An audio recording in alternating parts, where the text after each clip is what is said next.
Existe uma diferença bem grande, cara, entre tu ter a liberdade de expressão e tu ser opressor. Tu fazer uma pessoa se sentir mal com a tua ideia. A partir do momento que a tua ideia ofende, agride, perturba alguém, ela deixa de ser uma liberdade de expressão e começa a ser agressão.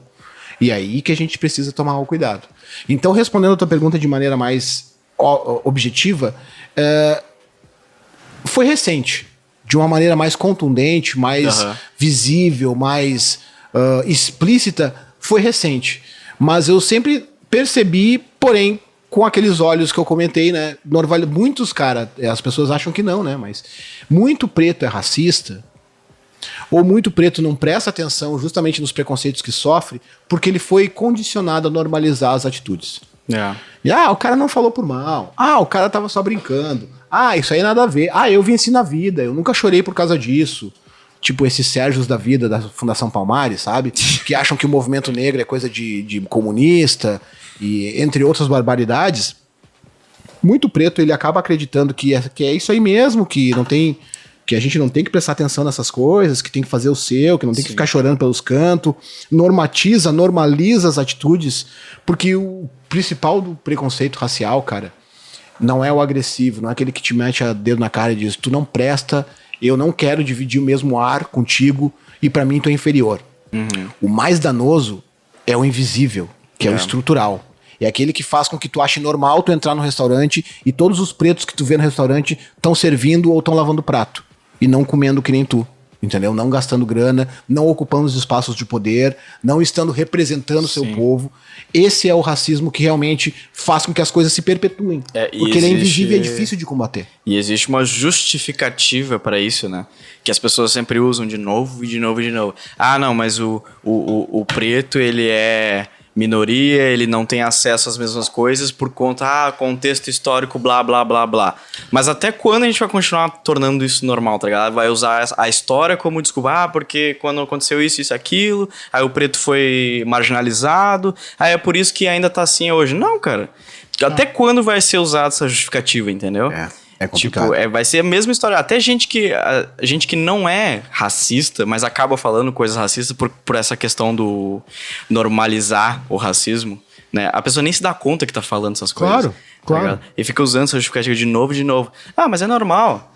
Normal, vai chegar lá um dia. Não, como assim, cara? E aí todo mundo tem bom senso, cara. Quando existem ações que tentam corrigir esse erro histórico, essa defasagem histórica... Essa defasagem histórica é vista com maus olhos, como por exemplo as cotas. E várias outras ações que tentam, a princípio, corrigir uma suposta, vamos dizer assim, uma desvantagem que houve justamente com a abolição da escravatura. Injustiça histórica, né? Exatamente. Então, a gente vê muita resistência, cara, por parte da sociedade em si, brasileira, e isso se reflete no metal.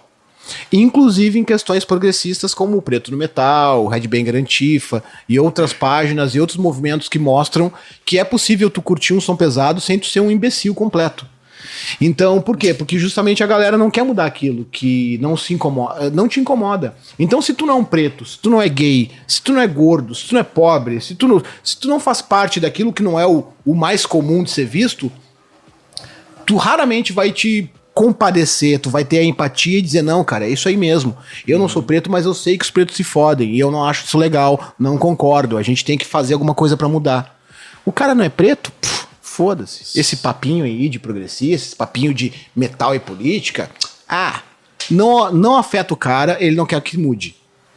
Então, mesmo quando às vezes, e aí fica pior ainda quando a gente tá falando de alguma coisa que afeta o cara direto. Então, quando vê umas bandas como Nervosa, como Violator, como o próprio Ratos de Porão, que tem Miliano aí, que sempre, a vida inteira falou de política nas suas letras, é atacada diariamente por essa galera que, o lance do metal é entretenimento. Música é entretenimento. Eu ouço meu som pra tomar minha ceva, pra banguear no show, pra falar bobagem, e era isso. Então, essa galera de falar de conscientização, de discriminação racial, de preconceito, de elitismo, que papo chato. É o chato do rolê, sabe? A galera que fala de política nas letras, ou que aborda conceitos políticos, não só a banda em si como temática, mas os próprios integrantes sofrem esses ataques nas redes sociais, porque justamente são considerados os chatos do rolê. É aquela velha ideia brasileira de que alguns assuntos não se debate. E por conta dessa merda dessa ideia, a gente tá vivendo o que a gente tá vivendo hoje. Pelo fato da gente, política é coisa... Todo mundo é ladrão na política. Nenhum político presta. Discutir política é bobagem. Não se discute futebol, política e... Qual é o outro? Terceiro? Futebol, política... Futebol, religião. Religião, Por não Nunca debater passa essas coisas, a gente nunca vai entrar... A gente nunca vai amadurecer politicamente e a gente vai continuar cometendo os mesmos erros Sim. do passado. A gente vai continuar botando no poder pessoas que não representam a maioria da população, que é a maioria pobre e fodida desse Brasil. E a gente vai viver sempre assim porque a gente não aprende a amadurecer as ideias, a gente não aprende a debater com civilidade, a gente não aprende a ler e entender o que a gente está lendo. A gente aprende só o que é lúdico, só o que é entretenimento. Carnaval todo mundo sabe. Qual foi o último eliminado do BBB, todo mundo sabe. Quem votou para vereador? Duvido. Quem votou para deputado? Duvido. Cobrar, então, nem se diz. Então, quanto mais a gente perpetua essa ideia de que alguns assuntos são tabus e que a gente não pode falar porque é chato, mais a gente colabora para que eles continuem sendo um pé no saco. Depois reclama porque o governo tá uma merda, porque a legislação tá uma bosta, mas não quer saber o que eles estão fazendo. Inclusive, recentemente eu tive a oportunidade de trabalhar com pesquisa política. Olha. E a quantidade de pessoas que tipo, eu falei, a pessoa... não, eu não... Como é que é? Não me importo com política, pra mim é tudo farinha do mesmo saco, babá. Esse mesmo cara que falou isso aí vai ser o primeiro a reclamar, entendeu? Quando alguma coisa estiver errada, o cara tá me roubando. Claro. Cara, mas tu não te importa com política, tá ligado? Tu mesmo falou, então não reclama, tá ligado? Rafael, eu identifico 2 perfis que têm essa visão. O primeiro perfil é aquele cara que é condicionado desde que ele é criança de que realmente política é tudo igual, de que político é tudo ladrão, de que falar de política é um saco, de ver as pessoas brigando por política é horrível, reclamam da polarização da política. Essa galera aí que fica discutindo por política, brigando no Facebook, ou perdeu amizades, deixou de ser amigo de fulano ou ciclano por causa da política. Tudo louco, política é tudo igual. Por que eu vou brigar pelos caras se os caras estão nem aí pra mim? Eu entendo esse cara, porque ele foi condicionado a vida inteira a achar que realmente isso é uma perda de tempo. Ele não foi instruído pra pensar dessa forma. Agora, existe uma galera que estudou a fundo a política, entendeu entendeu, por exemplo, a ideologia do anarquismo e entende que a política que é praticada hoje em dia não lhe representa. Eu entendo os dois lados. Só que o que eu tenho dificuldade de entender é que não se posicionar, não tomar partido, não entender que, cara, ou uma coisa pra mim é certa ou ela é errada, colabora pra justamente eu não ter a possibilidade depois de reclamar de que aquilo não tá bom. E que aquilo não me representa. A partir do momento que eu abro minhas mãos e digo assim, estou lavando minhas mãos, eu não quero me envolver, vocês decidam aí. Beleza? A gente decide aqui. Depois tu não vem dar o pitaco e dizer, eu não gostei. Foda-se. Quando tu teve a oportunidade de dar teu pitaco e dizer o que tu gostava, tu não quis. Tu preferiu lavar tuas mãos. Então a gente vê isso bastante. E eu tendo a acreditar que vai continuar sendo assim. Porque a polarização tá contribuindo para isso. As pessoas estão tendo raiva de quem se posiciona politicamente porque perde amizades ou ganha amizades. Assim como tu, de repente, tu te dá conta de que aquele cara lá no Facebook que tava só fazendo um número na tua lista de amigos é um cara que tu não concorda com as ideias dele, daqui a pouco tu vai ganhar outros que concordam com as suas ideias. Então é tu te aliar àqueles que têm as ideias iguais, tentando, na medida do possível, conscientizar aqueles que tu acha que é possível das tuas ideias. Não convencer e catequizar. Não evangelizar. Porque eu acho isso o fim da picada, em qualquer situação. Mas tu mostrar o outro lado. Tem pessoas que são cegas. Tem pessoas que tu não vai conseguir, mano. Que vai ser, tipo, enxugar gelo. Mas tem outros que tu consegue. Eu acho que não é nem só a questão de estudar. Eu acho que essas outras pessoas que não estudaram não têm a mínima vontade de, pelo menos, procurar e se informar. Porque o que acontece? Vem a comodidade de novo, que nem a gente falou. Tá tão cômodo pra ele, ou às vezes até a gente tá tão fudido, né? Porque a gente tem que trabalhar 8 horas e meia por dia, aí a gente tem mais 1 hora e meia ou 2 horas de locomoção pra ir, pra voltar do trabalho, chega cansado, a última coisa que quer é saber da política pra se estressar mais.